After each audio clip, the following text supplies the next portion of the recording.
All right, so behind every great race car are fabricators, people that build this stuff, and you start with one and it's not so great, and the next one's a little bit better and a little bit better, but we are here with Master Fabricator today, Steve McBride, and you are doing the hot and cold side on Samsquanch, probably chassis work and everything too. Do you want to explain to us what it is you're looking for when you're starting to think about a project, how it's going to go together?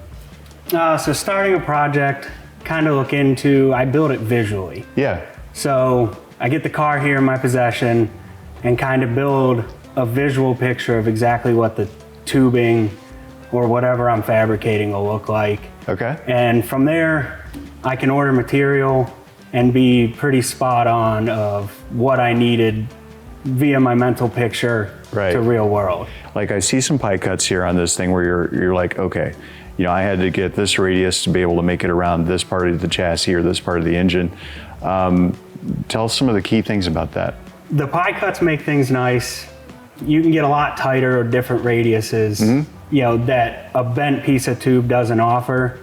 And something you can also do with pie cut is, as you're rising in a bend, you can also invert. Yeah. Yeah, go off in it, right. So you can do multiple angles at once, which I can show you on the charge pipe for the tracker. Yeah. We actually raise and move in towards the trans tunnel at the same time. Okay, so I'm looking at a bunch of Summit piping here, and you want to tell us about the weldability of it, you know, versus some of the other things you've used? So with having my own fab shop, I've used a lot of different brands and a lot of different materials. So I've seen really good, I've seen really bad. The Summit tubing has welded really, really good. When the tubing comes from the mill, there can be a lot of impurities included in the material from when it was made. Right. You know, and when you start welding, it really pulls those out, and you'll see it in the lack of a quality weld. And welding the Summit material, it's been super, super clean.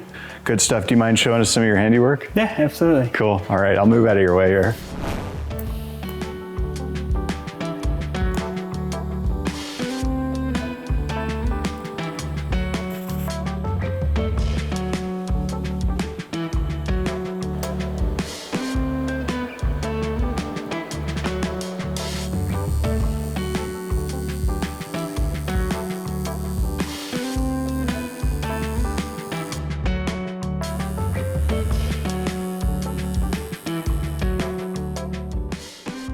So one of the cooler parts, there's lots of cool stuff about this build, but one of the neatest parts to me is you were talking about the ability with pie cuts to go ahead and change, you know, the plane of what you're doing. You're not just simply turning directions, but it's almost like you're kind of going up and over, and you're able to do details that you'd never even be able to do if you started off with U-bends or donuts or what have you. Do you want to show us a little bit of your handiwork there? And I want to make sure we get some pretty cool, you know, footage of what this looks like and what it's going to look like when it gets into the tracker.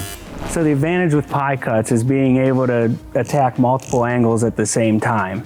So with this one, as we're rising up and turning, we're also falling back down to be on the plane of the trans tunnel. All right, everybody, thank you for hanging out with us today. Just hanging out with Steve, hanging out with Vinny, learning about the truck, learning about the plan, learning about putting one of these things together. I'm really excited to see what you do with this thing next. It's going to be an experience. Steve, thanks again for everything. Yep.